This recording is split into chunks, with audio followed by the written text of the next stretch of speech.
Okay, hello and welcome back to a chemistry talk. Today we're starting a new topic in a new lecture series of videos on solutions. Throughout the videos, I'll do solution stoichiometry, colligative properties, advanced calculations with concentration expressions, but today is just a introduction to solutions and concentration expressions. So first, we got to deal with a lot of new vocabulary. So the first thing I want to talk about is a solution. Now I abbreviate solution as SOLN, just to abbreviate. So this is what I call the solution. Now the solution has two parts. It has a solute, which is the substance that's being dissolved, and the solvent, and that's the dissolving medium. So a good example to just start to understand this would be salt and water. So if you dissolve salt and water, your solute would be NaCl, sodium chloride, and that's a solid. And your solvent would be water, H2O, and that's a liquid. Your solution is sodium chloride in solution, so that would be sodium chloride aqueous.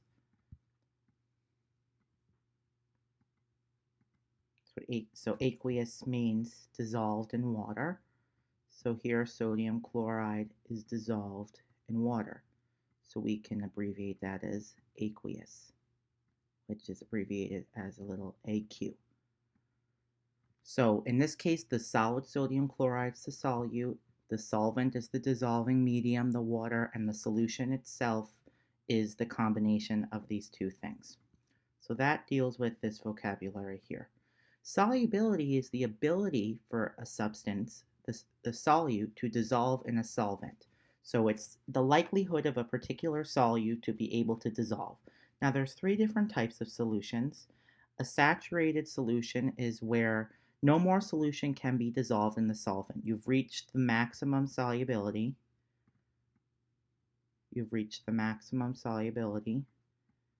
And no more no more solvent can be dissolved in the solvent.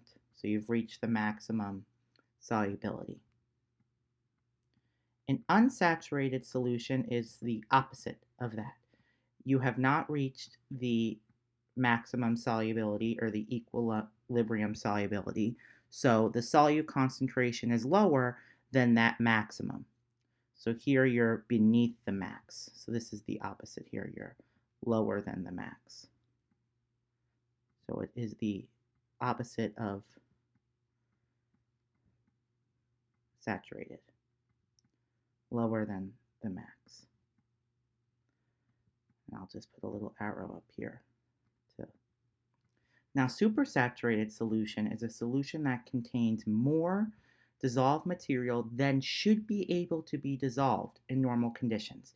So it's basically a saturated solution that's gone crazy. A supersaturated solution is a solution that has more solute than it should in normal circumstances. So there's another, you've outdone the normal saturation solubility. So you have a supersaturated solution, you have more solute than you should under normal conditions, which means you had to have changed the temperature or the amount of medium. You mixed with one of the variables. Now, the principles of solubility is what I was just getting at. First thing I'll talk about is temperature. As you increase the temperature of a liquid, the solubility, I'll call that S, is going to go up. You're increasing the collisions of molecules when you're increasing the temperature, and the solubility will go up. You're going to be easier to dissolve, just like it's easier to dissolve salt in hot water versus cold water. The solubility goes up. That's the same thing with the pressure of a gas. When the pressure increases, you have more molecules, solubility goes up. Now, this phrase here, like dissolves like, basically has to do with polarity. Now, I haven't talked about polarity yet. That will be in another video. But if you know what polarity is, it is determined by valence electron structure of a compound. So you could have a polar substance or a nonpolar substance. And there's a way to determine that, which will be another video, but a polar substance, so let's take water for example. Water is your typical polar molecule. It's very polar. The electronegativity is really high, so it's very polar. So water would be best suited as a dissolving medium for a substance that's polar. That phrase like dissolves like means polar substances dissolve well in polar solvents, and nonpolar solutes dissolve best in nonpolar solvents. That's what the phrase like dissolves like means. So there's a couple concentration expressions, how we represent a solution. So a solution being a liquid, we can represent the concentration in a couple of different ways. The most common way is molarity. Now molarity is a capital M. It's represented as that. So it can be molar concentration or molarity. And what molarity is, it's the moles of solute per liter of that solution. So if I had, let's say, a 61 molar, I don't know, phosphoric acid solution. Phosphoric acid is H3PO4. If I had a 61 molar phosphoric acid solution, that means for every 1 liter of solution, I have 61 moles of solute, which is the phosphoric acid. So that is molarity. And there's a couple other concentration expressions. Usually you're given a formula sheet, but when you use them a lot, you start to memorize them. So don't get overwhelmed. But there's 3 other solubility solution concentration expressions. A mass percent is pretty basic. It's the mass of solute over the mass of solution times 100 to get a percent. Be careful with the mass of solution. Your solution, like I said, is your solute plus your solvent. So a lot of times students will just put the mass of the solute and you're going to get a wrong answer. And this goes for any of the expressions. So if it says mass of solvent, that's different. But liter or mass of solution is the solute plus the solvent for the solution. Parts per million is not used that much. It's almost like saying how many needles are in a million haystacks. It's a very large scope, so it's not used that much, but I'll introduce it. It's represented as ppm. You calculate that over milligrams of solute over liters of solution. You could use this other formula, but this one's much easier. Milligrams of solute over liters of solution. And finally, molality, different than molarity. Molality is represented by a lowercase m, and that's moles of solute over kilograms of solvent. Not kilograms of solution, kilograms of solvent. Okay, now I have 5 examples dealing with what we just talked about. So, would nitrogen gas be more soluble in sulfur dioxide or ethane gas?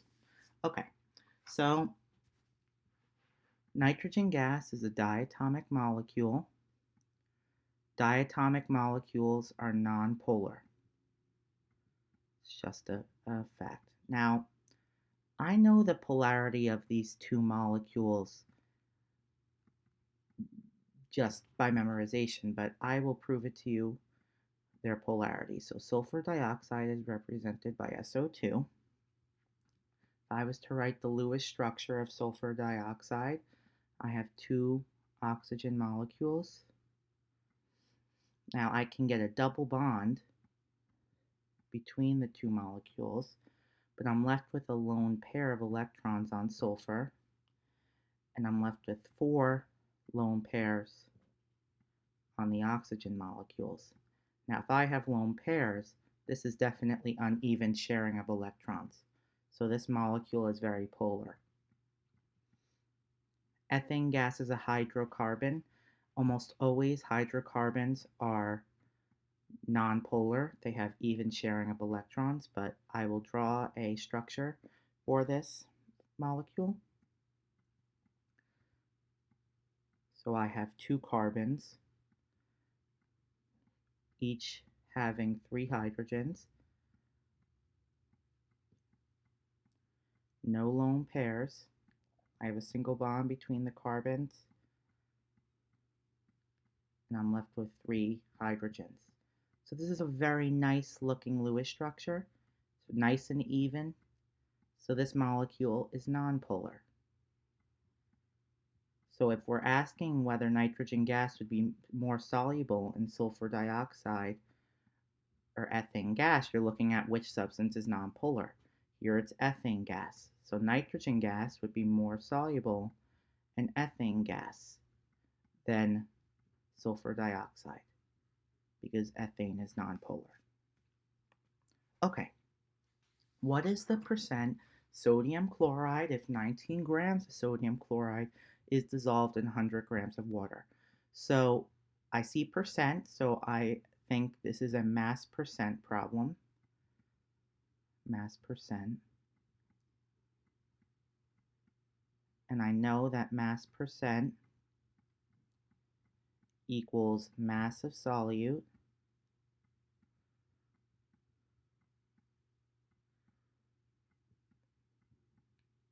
over the mass of, key word here, the mass of solution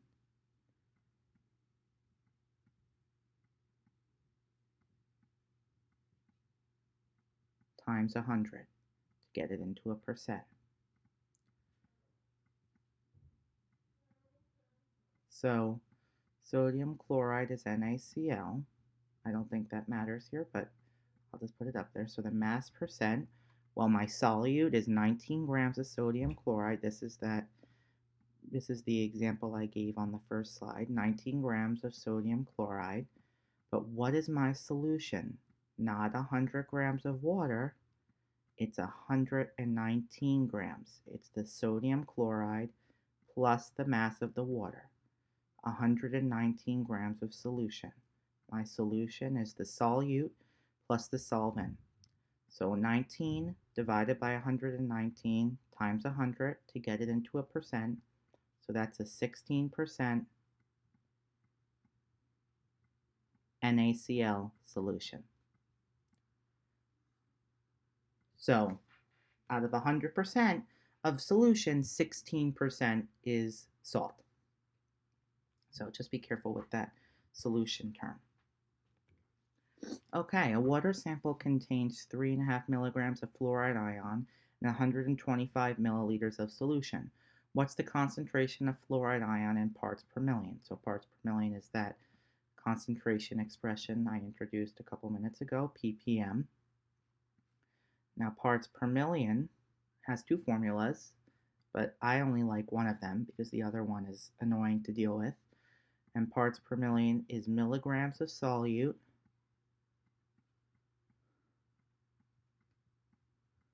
over liters of solution. Now, I have the milligrams of solute, that's 3.5 milligrams of fluoride ion. So fluoride ion is F minus 1 charge.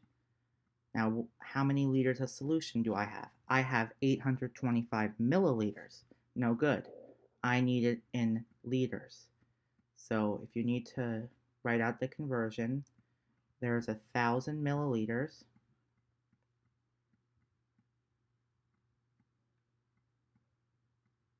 in 1 liter.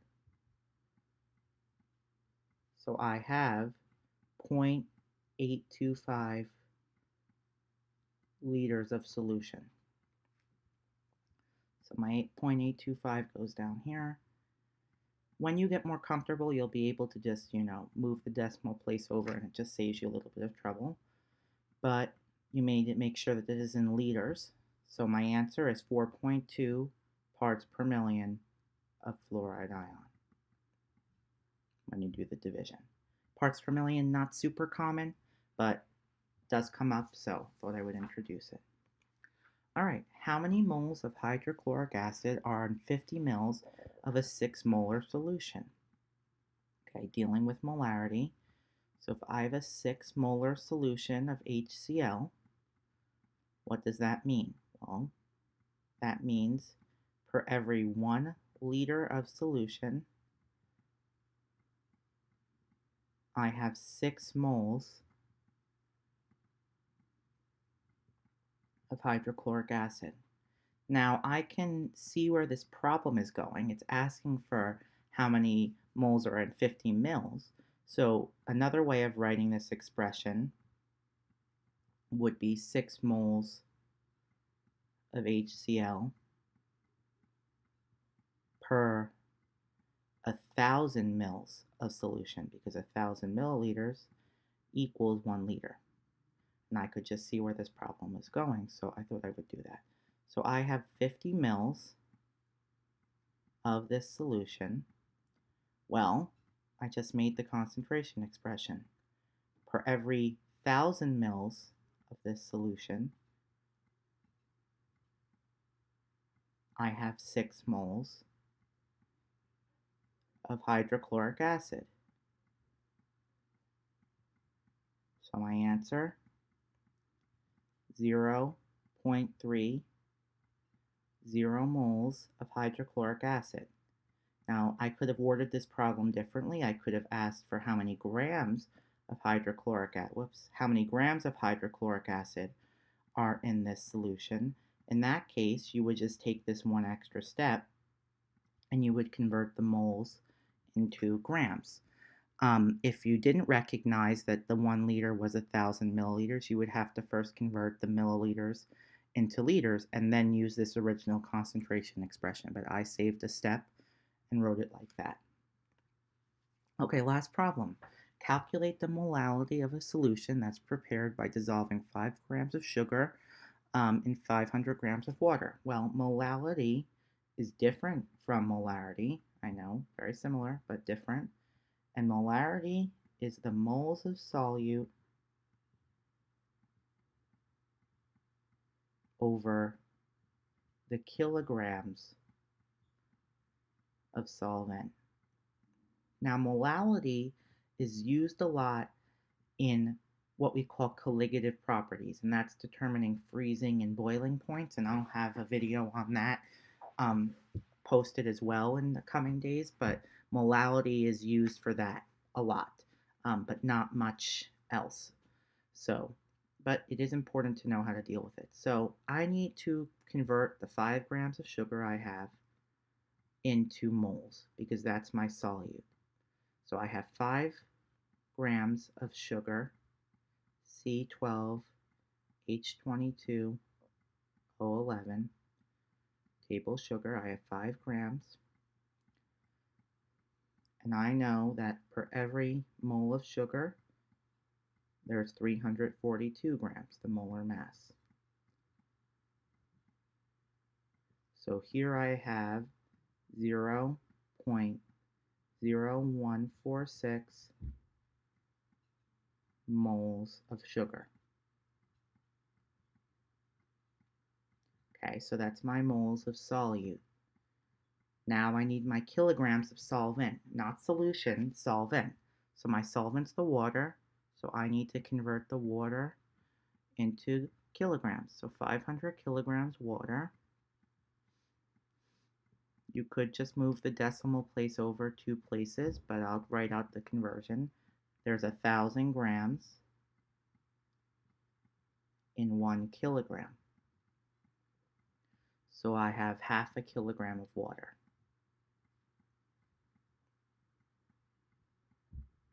I have half a kilogram, well, that looks terrible. I have half a kilogram of water. So now I have all my parts and I can make the concentration expression.